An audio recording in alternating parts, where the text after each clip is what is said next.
sometimes I feel like a spectator of the good times, because sometimes I'm literally just there, standing and smiling, having the picture taken for Facebook or whatever, and all the social pages. Looks can be deceptive, and Elizabeth Charleston knows all about that. As a former top model, she's used to putting on the makeup and creating a perfect image. But 5 years ago, a horse riding accident left her with a head injury, an invisible injury. Yeah, I'm just sick of pretending that everything's fine. It's not fine. I'm not getting better. One of the things the head injury took away from me was my confidence. To even be able to walk down the street, I've had times where I've had to walk behind either my mother or my cousin Judith at a horse show one time. I was having to hold her jersey and walk a couple of steps behind her, and that's pretty demoralising. Lizzie Charleston still models as a plus-size model for national brands. She's on the books of leading agency 62 Models.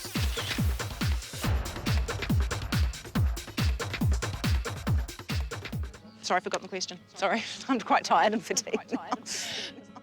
It's hard to see what's wrong with Lizzie until you spend a couple of days with her.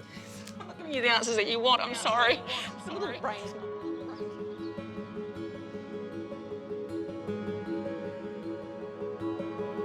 I've gone off on a tangent, sorry, I forgot what I was talking about. What was the question? Sorry, this is embarrassing. Okay.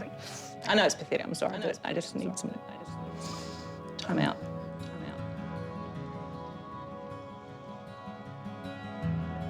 I'm getting cotton mouth now as well. And I nearly fell off the chair. Ooh, okay. Sorry. I try to be very articulate and precise when I speak. But even now, I'm just sort of talking a lot, using up quite a bit of oxygen, getting a little bit shallow in my breathing, and the little brain is winding down now. It's like the mouse in the cage with its wheel. And this mouse is getting a bit tired. Lizzie has lived the life that young girls dream of. As a teenager, the girl from small-town Murrinsville really was a top model. She was talent spotted at 15 and selected to compete in the worldwide search for the International Supermodel of the Year.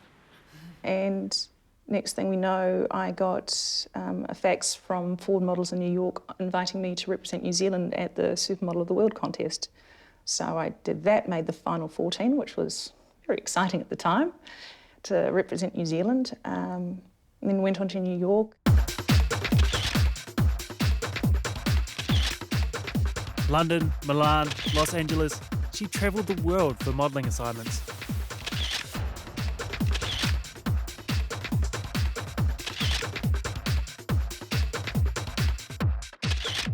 There's a lot of things that people in New Zealand don't even know that Lizzie did. With the first week she went to Italy, she got 5 covers. They were never shown. We never saw those in New Zealand.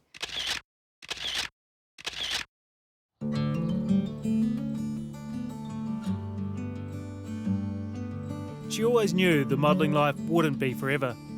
Lizzie comes from the heartland of New Zealand. Her parents own a dairy farm in Murrinsville, and riding has been a lifelong passion. 5 years ago, she returned to New Zealand and combined modelling assignments with equestrian events. I live 27 steps from my parents' house on their farm down in the Waikato. Lovely little cottage, and would I love to be independent and living in the city or something? Love to, but realistically, I've got to know that my mother Jocelyn is close by, just so she can monitor things and like, how are you today? Have you hit your head today? Have you done something stupid? So how long that's going to go for, I don't know.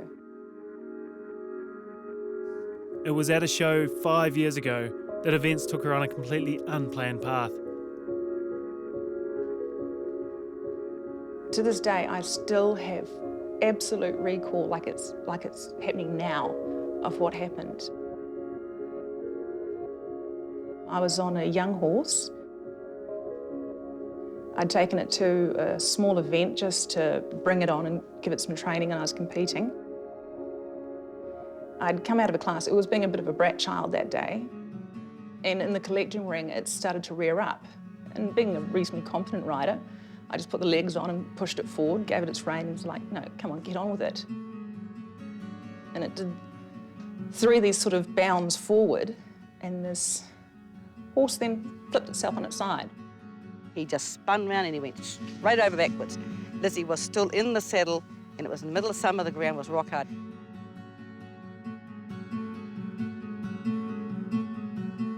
And she was knocked out cold. That's when it goes black. And then a minute or 2 later, I came to, and I was lying flat on my back, and I thought, oh, this isn't right. And I had all these faces sort of popping over in front of me. And I thought, right, I've got to let them know that I'm okay. So I was like, what can I say? And all I could see in front of me was the sky. So I said, to try and sound really switched on and I'm okay, I said, oh, look, it's a pretty blue sky. I sort of regret now that I didn't let it go in that ambulance. I think, in that helicopter. I think things might have been taken a lot more seriously. She had excruciating pain in her head, and it got worse. So we got home, and I said to Mum, I'm not feeling too good. So she took me to hospital. There was quite a bit of concern with the neck as well, so I was put in the cage that they put you in, and this was up at Waikato Hospital. They actually reduced the hours of observation that I was meant to be under. They backdated it to the time of the accident and sent me home that night. And I remember before I left the hospital, I was pleading with the doctors and the nurses, please help me. There is something really wrong with me. We're back. In New Zealand, 170 people a week are admitted to hospital with a head injury. It's one of our leading causes of disability. Can you do those? At first, Lizzie seemed to recover from her serious injuries. But gradually, everyone realised the head injury had left a legacy. Walk a mile in my shoes. It sucks, I hate to say it, but it's what I've managed to manufacture myself to make it look okay, but it's unfortunately that's probably been the worst thing I could have done for myself because it's not okay. I'm living day to day, hour to hour, just monitoring my health. Have I done something stupid? Have I hit my head? Do I need to have my nana nap, which I have to have most days? How am I feeling? I can't drive to places. After about 10 kilometres, I start getting tired. Things that do embarrass me some days, but it's the injury. She doesn't recognise people. Some people she's known all her life. Mum, who's that? And that's why she so leans on me quite a lot. But said going out, Lizzie's has been a very outgoing girl. Meet anybody, meet royalty, you name it. She's not frightened to walk up to John Key and say, hello, I'm Elizabeth Charleston. Some days she can still do it, and other days, oh no, let's go away. Oh, it's pathetic. It's so pathetic and frustrating to live with these boundaries. It's very soothing for the soul to look around and see the beautiful green grass and the hills everywhere. I agree. So, But I mean, Lizzie also finds that at 34 she can't live alone. but no, I'd be lost without Mum, and I need to know that Mum's there. Part of the head injury thing is insecure, but I need to know where Mum is. Like, she's spent a couple of days down in Wellington for a meeting, and I was like counting down the days. I mean, I'm 34, for goodness sakes, grow up. But what's it like when she's not here? How do you go? How do you get on? I just pace myself. I'm fine, but it's always nice to know that she's coming back. So the boot's on the other foot now. It used to be me going away with the modelling jobs and being overseas, and now she goes away and I'm all fretting. So It's come full circle. I don't know, up to you if you want to wash those legs now. It's a fact that a head injury significantly alters the brain's ability to regulate moods. Emotional outbursts, depression, and flying off the handle are all part of the consequences. I'm on to put my riding pants on then. People look at Mum and I doing our things and they think, oh, we get on so well. My God, would have had some hell-raising fights. Even in the stable, her holding a horse, she wasn't doing it properly and I went off my nut. And that was the head injury talking. And she became quite unreasonable. I mean, you just couldn't believe a person could be, some people would say, rude. And that would have been that would have been it really coming to a head, I think. But now she can try and control this rage, we'll call it, counting power poles and which one I'll run into, all that sort of, to us would be silly. But she has those days. She has to come back and get in her little house and just keep quiet. It's pretty much every second day I come in and apologise to you, isn't it, Mum? Right, well, within a few hours. Because the thing is, I know when the head injury is responsible for my behaviour, because I'd like to think I'm quite a reasonable person. So that's why it's quite frustrating when I do behave in a certain way. Oh, God. Sorry, I'm trying to get those boots on. I had a spur in the middle of one. You're going to have to help me with Lizzie experienced classic symptoms of a head injury. She couldn't remember people Tommy. and events. She had constant this. headaches. Mum, do you want She was continually exhausted by everyday life. to do that? The dog's barking. That can freak me out. I can get into an absolute foul mood and want to actually shoot the dogs, the greyhounds that we have out the back. Oh, I like the string. That's really... And that can send me off a complete tangent. It's stupid things. So... Tubby! It's like being the 80-year-old grumpy old man, sort of sitting at home, sort of complaining about the neighbours or something. I'm at that point where anything can sort of set me off a bit. It took 2 years and rounds of visits to specialists to get the final diagnosis, a brain injury. But no one can say whether there will be further improvement. Lizzie is well aware she's not alone. Come on, Tubby. I can't be the only person in New Zealand or in the world that's living like this, where by all appearances things look fine. It's pretty horrible. And I think we've got to talk about head injury and have the awareness out there, because there's that sense of shame if someone's lost their marbles or they're not quite right in their head. Hey, Hello. what have we got here? Well, this is the Teletubby. His real name's Teletubby. Teletubby. Well, he's a bit fat. That's beautiful. This is Jocelyn's favourite horse, Alex. So what's the plan? Are you going to take him out for a bit of a workout? Yeah, we'll just pop him into this little paddock over here just to give him a spin round to see how he's going to behave. Then I might do some work on the tracks just to ease him into it, get him back into work. Hey, Tubbs? Well, usually I just walk off with Ray's in the saddle to get the... Introduce him to the weight as such. She rides, but even that is different from the old days. When she was based in South Africa, she won state and national titles in dressage and show jumping. In New Zealand, she regularly competed at the Horse of the Year shows. Wait. Not going too bad, Lizzie? No, but he's actually pretty good. 3 months without a saddle. Does he have shoes on or not? He's got 2 at the back. The front one's just fallen off. I think 2 at the back's much use. Barrier is due tomorrow. Oh, stop it. Now, she limits herself to a gentle trot in the paddock with a trusted horse. Tubbs.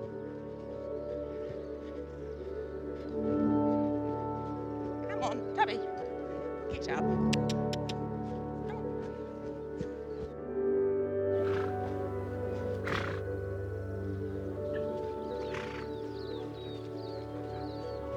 Before the injury, I could ride a horse all day. Lots of horses, not a problem, wouldn't blink an eye, and just kept on trucking through. With our eventing horses that we had in South Africa, it was interval training and just, it was all on. And now it's very exciting if I'm allowed to have 10 minutes for a ride before I start getting sick. I get sort of a vertigo and nausea, especially when I'm cantering. So that's not really going to happen. But so it's just being really careful when I get on, especially it's got to be a horse that I can trust. I'll just get you to help me get off.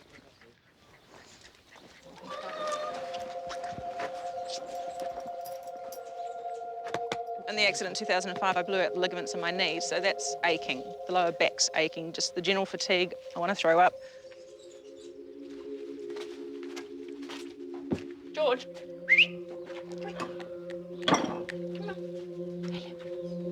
I'm getting the shooting pains through my skull, which it's just blinding pains. You're not going to give him a full wash, are you?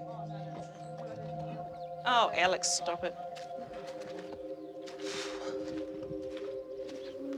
And yeah, this is how it's affecting me now, but for the rest of the afternoon, I just have to take it easy. So it's a big deal to go for a 10-minute ride these days, that's pathetic. But so thank goodness for Mum.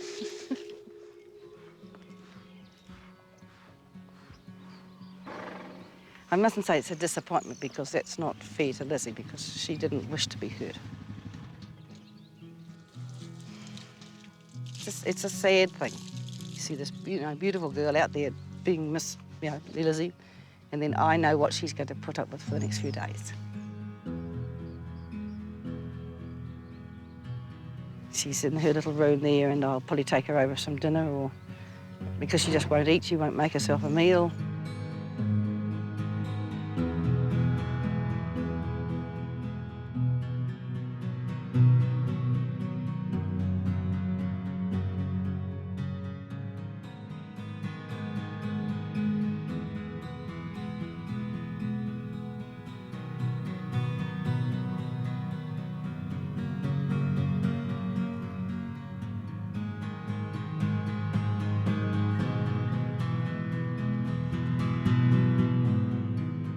In the early stages of the head injury, my big thing was that I wanted my old life back. I was very resentful that I was confined to a certain life and lifestyle. And actually a friend's mother, that girl had head injuries herself, and the mother's comment to me was that you've just got to forget about your old life. Forget about it and move on. And I wouldn't. I wanted elements of my old life back, and I think I've worked and fought pretty hard to bring some of those elements into life now. The internet has been a lifeline, a connection to the world even on the bleakest days. Hello. Hi, Lizzie. Hello, Joan. How are you? Lizzie has not been content to just hide out on the farm. She figured one thing she could do was get involved in supporting others. Cool. Yeah, Oh, that looks great. it does, doesn't What it? does the T-shirt look like? She walked in the doors of the Waikato Head Injury Society and threw herself behind an awareness campaign. Yes. Shall I show you my Facebook page that I've Yes. been doing with the Think I'd be project? very interested. Oh. Part of that has been creating a Facebook page to reach out to younger people. Okie dokie. Come on, Facebook. Where are you? It's very new. Now, do you wanna- It's been 2 months since we've gone onto Facebook, but it's just taken off like a rocket. And so that in itself has been amazing. People have actually been contacting Facebook, and we're just amazed how that's grown. And so that's all Lizzie has done, all of that. So it's slowly getting up. They've got a lot of horse people on it, but I'm starting to creep in with a few like rugby and other sporting people. So their names there that I don't know, but it's had very good feedback. How do they get on? When I first met Lizzie, just soon after her accident, she was in denial at that stage, and she was actually not doing anything at all for the Head Injury Society because she was still trying to compete and she was still doing her modelling. But in fact, it was not working very well for her because she couldn't understand why she was so fatigued and so tired. And it's only in the last 18 months that Lizzie has finally realised that she really can't do the things that she used to be able to do. Everything links back to the Waikato Head Injury Society because that's a subsidiary of the Head Injury Society. There's so many people that you just look at them and you don't think they've got a head injury until you actually know them after a while, or they may mention it, or they maybe in their speech, and in Lizzie's case, when she gets very tired, her speech is affected, and unfortunately that really, she closes right down. So it does happen to other people as well, because whatever they do, even if it's a little bit, they do find that they are so tired they can't take it in, their communication goes then. Her next step was to set about signing up saddlery stores to offer discounts on their range of helmets. If years of modelling have taught her anything, it's how to work her contacts. Hello, so lovely to see you again. Thank you so much for supporting me with this project with the Head Injury Awareness Week. Absolute pleasure. Today, she's convinced the Olympian Sir John Walker and his daughter Elizabeth Metcalf to front up for a photo shoot at their family-owned business, Stirrups.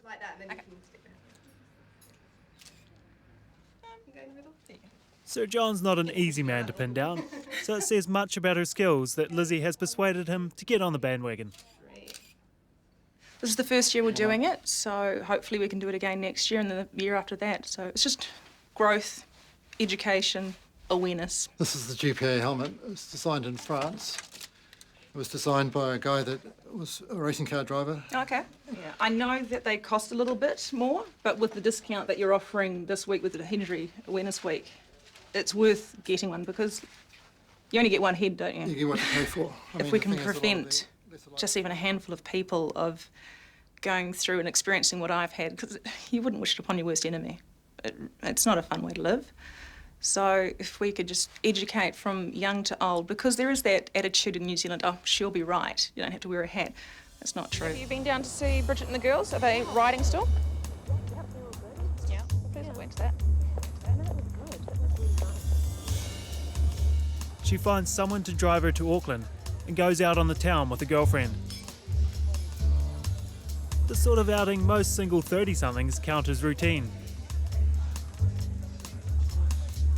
But Lizzie can only handle so much. So it's been a bit of a long day.